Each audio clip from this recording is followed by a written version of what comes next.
کہتے ہیں ہم اندر جاتے ہیں تو اس کے اندر اتنی چیزیں کہ ہر بار نئی چیزیں دکھتی ہیں.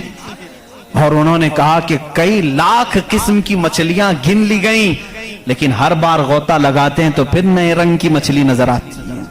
ان کو رنگ دیتا کون ہے اس کے اندر؟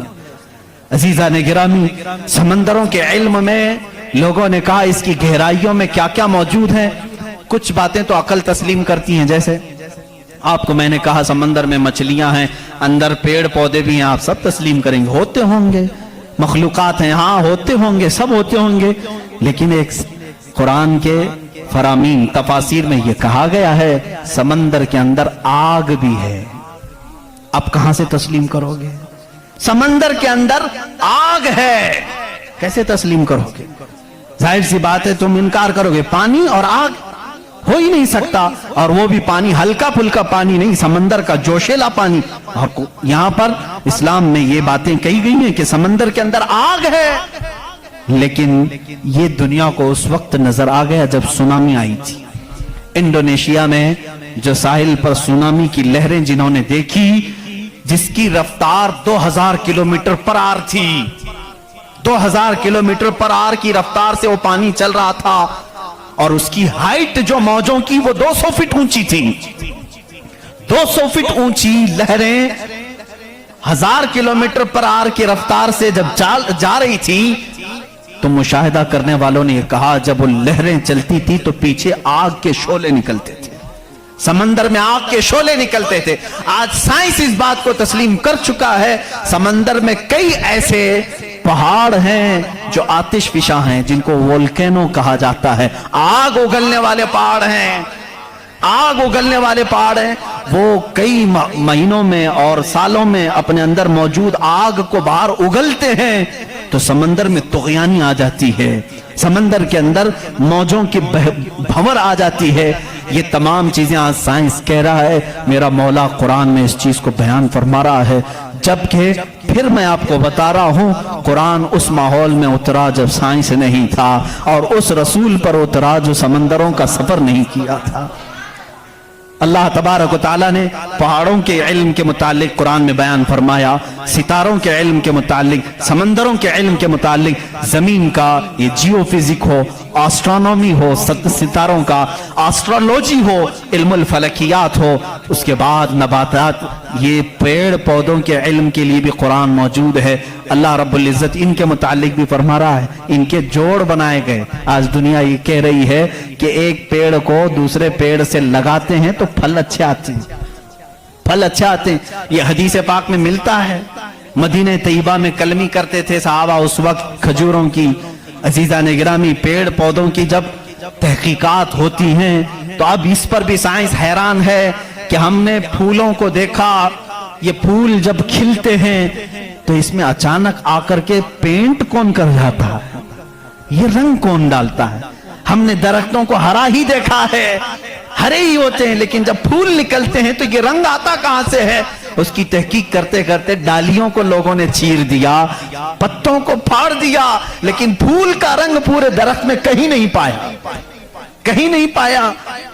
ان پودوں کو اور ان پھولوں کو کون رنگ دیتا ہے؟ بلکہ حد تو یہ ہے میرے عزیزو، اس کی سب سے بڑی چیز یہ نشانیوں میں سے یہ بھی ہے کہ پیڑ پودوں کو تم لہلہاتے ہوئے آج دیکھتے ہو، ان کی پیدائش پر کیا تم نے غور و فکر نہیں کیا؟ یہ کیسے پیدا ہوتے ہیں، کیسے نکلتے ہیں؟ اللہ اکبر. ان کو تم نے زمین کے اندر بو دیا تھا، مٹی ڈال دی تھی اور اس پر پانی ڈال کر برابر کر دیا تھا، لیول کر دیا تھا، اور اچانک دوسرے دن تیسرے دن جا کر دیکھتے ہو وہ زمین کا سینہ چیر کر باہر آیا ہوا ہے. اتنا ہی نہیں، وہ چھوٹا سا کومپل نکلا ہوا پودا باہر آتا ہے. اب وہ کتنی چیزوں کو فیس کرتا ہے، ہواؤں کا بھی مقابلہ کر رہا ہے، طوفان بھی آ رہے ہیں، لیکن وہ پودا وہیں لگا ہی لگا ہے. چھوٹے پودے کو بڑی سے بڑے طوفان ہلا کے نہیں کر سکے. کون ہے وہ ہلکے پودے کی حفاظت کر رہا ہے. بڑی بڑی ہواؤں سے وہ بڑی بڑی طاقتوں کو اڑا لے جانے والی ہوائیں آتی ہیں، لیکن ہلکے پودے کی حفاظت ہو رہی ہوتی ہے. وہ فصلیں لانے تک کون ہے ان کی حفاظت کرتا ہے. قرآن میں 20ویں پارے کی شروع کی آیتیں پڑھو گے آپ کا یقین تازہ ہو جائے گا. امن خلق السماوات والارض وانزل لكم من السماء ماء فانبتنا به حدائق ذات بهجا ما لكم ان تنبتوا شجرها االہ مع اللہ. کیا اللہ کے سوا کوئی ہے؟ اللہ فرماتا کون ہے جس نے زمین کو تمہارے لیے قرار بنایا؟ کون ہے جو زمین کو پھاڑ کر کے اس میں نہریں بنایا؟ کون ہے جو تمہارے لیے آسمانوں کو چھت بنایا؟ کون ہے جو اس میں سے تمہیں رنگ برنگے پودے نکالتا ہے؟ کیا اللہ کے سوا کوئی ہے؟ اے الہ مع اللہ. اس طرح کی 5 آیتیں جس میں سوال ہے اے الہ مع اللہ، کیا اللہ کے سوا کوئی ہے؟ اب میرے عزیزو، میں نے آسمانوں کی بات کی، زمینوں کی بات کی، گیلیکسی کی بات کی، پیڑ پودوں کی بات کی، سمندروں کی بات کی، بلکہ میں نے تمہارے ذات کی بھی بات کی. تمہارے جسم میں موجود ہر عضو، ہر پارٹ اللہ کی نشانی ہے، اللہ کی نشانی ہے. تم میں سے کوئی بھی ایک عضو دوسرا ڈپلیکیٹ بنا نہیں سکتا. بنے گا تو صاف نظر بھی آئے گا. آنکھ چاہے تو بکرے کی لگا لو لیکن دکھائی کچھ بھی نہیں دے گا. اس آنکھ کے اندر جو چیز موجود ہے وہ دوسرا اس کی کاپی کر نہیں سکتا. روبوٹ تو بہت بنا لیے لیکن جینے والا، فیلنگ رکھنے والا انسان دوسرا تخلیق نہیں کیا جا سکا. بلکہ وہ قرآن میں اللہ چیلنج کر رہا ہے. تم تو انسانوں کے ابھی یہ کہہ رہے ہیں کہ جنین بنائے جا رہے ہیں، یعنی ہم ڈپلیکیٹ انسان بنانے کی کوشش کر رہے ہیں. یہودی اس پر ریسرچ کر رہے ہیں لیکن مولا تو فرما رہا ہے کہ یہ ایک مکھی بھی بنا نہیں سکیں گے. 17ویں پارے کا آخری صفحہ ہے جس میں رب تبارک و تعالیٰ فرماتا ہے کہ لن یخلقوا ذبابا ولو اجتمعوا لہ، یہ سارے کے سارے مل کر کے ایک مکھی نہیں بنا سکیں گے. ضعف الطالب والمطلوب. یہ کتنے ہی کمزور قسم کے لوگ ہیں جو دوسری تخلیق کی بات کر رہے ہیں. اسی لیے میرے عزیز ہو، جب کوئی بنا نہیں سکتا، اسی لیے اسلام نے کہا اپنے ہاتھوں سے بھی کوئی جسم نہ بناؤ، اس لیے کہ تم خدا بننے کی کوشش کر رہے ہو. بنانا کسی کے جسم کو صرف کام ہے، اللہ کا کام ہے. اپنے ہاتھوں سے کوئی چیز تعمیر یعنی شکل و صورت والی کوئی بھی چیز نہ بناؤ جو اللہ کی تخلیق ہے. ایسی چیزیں جس میں جان ہے، جو چلتی پھرتی ہیں، ان چیزوں کو بنانے کے لیے منع اسلام نے اسی لیے کیا کہ تم قدرت کی تشبیہ چاہتے ہو، اللہ رب العزت کی برابری کرنا چاہتے ہو، تم سے یہ ممکن بھی نہیں ہو سکے گا. دیکھتے ہو آج ہمارے ہاں ناٹک ہے، ہمارے ہاں لوگوں کا انت وشواس ہم دیکھ رہے ہیں. بے وقوفی کی حد ہو گئی آج بھی کہ لوگ اپنے ہاتھوں سے جس کو بنائے. میں آپ کو بناؤں، خدا کون ہے، تمہارا یقین کیا ہونا چاہیے اور دنیا کیا چاہتی ہے. میں سب کو کھلے عام میسج دے رہا ہوں، سب کے لیے. کچھ لوگ یہ سمجھتے ہیں ہم کو خدا بنانا پڑے گا، پیسے لانا پڑے گا. بنا نہیں سکتے تو مارکیٹ میں جانا پڑے گا، لال پیلا کالا نیلا خدا خرید کر کے لانا پڑے گا. اور اس کے ہاتھ بھی ہوں گے، 4 ہوں گے کہ 5 ہوں گے کہ 6 ہوں گے، ایسے ہاتھوں والا ہم کو لانا پڑے گا. کیسے؟ ارے وہ خدا چل کے بھی نہیں آئے گا، اس کو اٹھا کر کے لانا پڑے گا. بیٹھے گا خود نہیں، بٹھانا پڑے گا. سوئے گا خود نہیں، سلانا پڑے گا. اور اٹھے گا بھی خود نہیں، اٹھانا پڑے گا. اور اسے وہ ڈوبے گا بھی خود نہیں، ڈبانا پڑے گا. ٹوٹے گا بھی خود نہیں، توڑنا پڑے گا. کھائے گا کچھ نہیں، اسے زبردستی کھلانا پڑے گا لوگوں کو دکھانے کے لیے. لوگوں نے اگر اپنے دماغ سے اس کو خدا سمجھا ہے تو میں کہتا ہوں مسلمان کا عقیدہ یہ ہے، میں مجبور ہوں، میں اگر نہیں سو سکتا تو وہ سلاتا ہے، میں اگر اٹھ نہیں سکتا تو وہ اٹھاتا ہے. میں خدا کو اٹھاتا نہیں، میں خدا کو بٹھاتا نہیں، بلکہ میرا عقیدہ یہ ہے خدا مجھے بٹھاتا ہے، خدا مجھے چلاتا ہے، خدا مجھے سلاتا ہے، خدا مجھے کھلاتا ہے، خدا مجھے پلاتا ہے. جب مجھے بھوک لگے تو وہ کھلاتا ہے، جب میں ننگا ہوں تو وہ پہناتا ہے، جب میری جان چلی جائے تو وہ میرا حساب کرتا ہے. ہم اس خدا کی تسلیم، اس خدا کا عقیدہ رکھتے ہیں کہ ہم محتاج ہیں، وہ مالک و مختار ہے. عقیدہ یہ ہو اپنے ہاتھوں سے بنائی ہوئی چیز کو. ارے تمہیں تو فخر کرنا چاہیے. اے آج تو خدا بنا بیٹھا ہے، اس کو فخر سے دیکھو، کہو ارے تو کیا خدا ہے، میں ہی تو بنایا ہوں تجھے.